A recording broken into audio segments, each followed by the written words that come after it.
Hello everyone, welcome to doctor couple. So this is doctor Tejashree, paediatrician. So ఈరోజు మనం teething గురించి myths and facts తెలుసుకుందాం. So పిల్లల్లో teething ఎప్పుడు స్టార్ట్ అవుతుంది అంటే ఫస్ట్ టూత్ ఎప్పుడు వస్తుంది అంటే ఫస్ట్ టెంపరీ టూత్ అనమాట. అది ఫస్ట్ టూత్ ఎప్పుడు వస్తుంది అంటే 6 months ఆఫ్ ఏజ్లో స్టార్ట్ అవుతుంది అండ్ కంప్లీట్గా టెంపరీ టీత్ అనేది 2.5 years వరకు కంప్లీట్ అయిపోతుంది. సో ఇప్పుడు ఏంటంటే మన ఇంట్లో మన బామ్మలు కానీ మన నానమ్మలు కానీ అమ్మమ్మలు కానీ కామన్గా ఏమంటూ ఉంటారు, పిల్లలకి పళ్ళు వచ్చేటప్పుడు డయేరియా అవుతూ ఉంటుంది, లేదంటే ఫీవర్ వస్తూ ఉంటుంది అని చెప్తూ ఉంటారు కదా.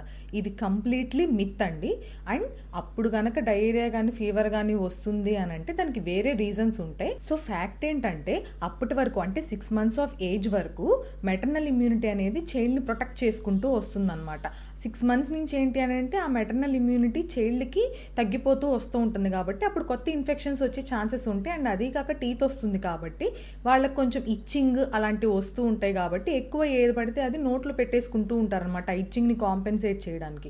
సో దానివల్ల డయేరియా కానీ ఫీవర్ కానీ వచ్చే ఛాన్సెస్ లైట్గా, అంటే ఫీవర్ అంటే మరి 101, 102 అలా కాకుండా జస్ట్ ఒళ్ళు వేడి పడడం అట్లా రావచ్చు.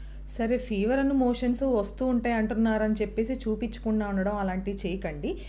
కొత్త ఇన్ఫెక్షన్స్ వచ్చి ఉండొచ్చు, ఎందుకంటే అన్ని నోట్లో పెట్టేసుకుంటారు కాబట్టి కంటిన్యూస్గా ఫీవర్, కంటిన్యూస్గా మోషన్స్ ఎక్కువసార్లు వెళ్ళిపోవడం అవన్నీ నెగ్లెక్ట్ చేయకుండా ఇమీడియట్గా వెళ్ళి మీ పీడియాట్రిషియన్ని కన్సల్ట్ చేయండి. సో అప్పుడు మనం ఏం చేయొచ్చు అంటే పిల్లలు కామన్గా రోజు కొన్ని టాయ్స్ నోట్లో పెట్టుకుంటారు కదా, అవి నీట్గా స్టెరిలైజ్ చేసి వాటిని ఆరపెట్టేసి ఎండలో అవి ఇవ్వండి. అంటే లెస్ ఛాన్స్ ఆఫ్ ఇన్ఫెక్షన్ ఉండడానికి మనం జస్ట్ కొంచెం చిన్న ఎఫర్ట్ తీసుకున్నట్టు అనమాట.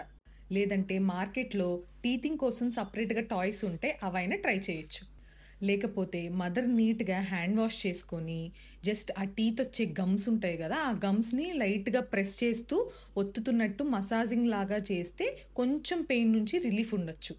ఈ ఎఫర్ట్స్ అన్నీ పెట్టిన తర్వాత కూడా ఇంకా పిల్లలు నైట్ టైం కూడా క్రాంకీగా ఆ పెయిన్ వల్ల నిద్రపోవట్లేదు, ఇంతకుముందు బాగానే ఉండేవాళ్ళు అని అనుకుంటే మీ పీడియాట్రిషియన్ దగ్గరికి వెళ్ళి పారాసిటమాల్ డోస్ అడిగి దాని ప్రకారం నైట్ టైం వరకు ఇచ్చి చూడండి.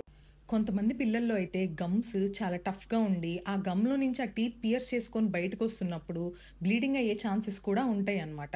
సో కంగారు పడకుండా వెంటనే మీ పీడియాట్రిషియన్ని వెళ్ళి కలవండి. సో ఇదంతా 6 months ఆఫ్ ఏజ్ నుంచి స్టార్ట్ అయ్యి టీతింగ్ వస్తే, లేదు టీతింగ్ రావట్లేదు మా పిల్లలకి ఇంకా 13 months తర్వాత కూడా ఇంకా సింగిల్ టీత్ కూడా రాకపోతే అది లేట్ టూత్ అని అర్థం. దానికి చాలా రీజన్స్ ఉండొచ్చు. వైటమిన్ డి డెఫిషియన్సీ కానీ, లేదంటే థైరాయిడ్ ఇష్యూస్ కానీ, లేదంటే బ్రెయిన్లో ఏదైనా సమ్ కండిషన్స్ వల్ల కానీ 13 months దాటాక కూడా సింగిల్ టూత్ కూడా రాకపోతే ఈ ఎవాల్యుయేషన్ అంతా చేయించుకోవాలి. Please like, share, subscribe and follow doctor couple.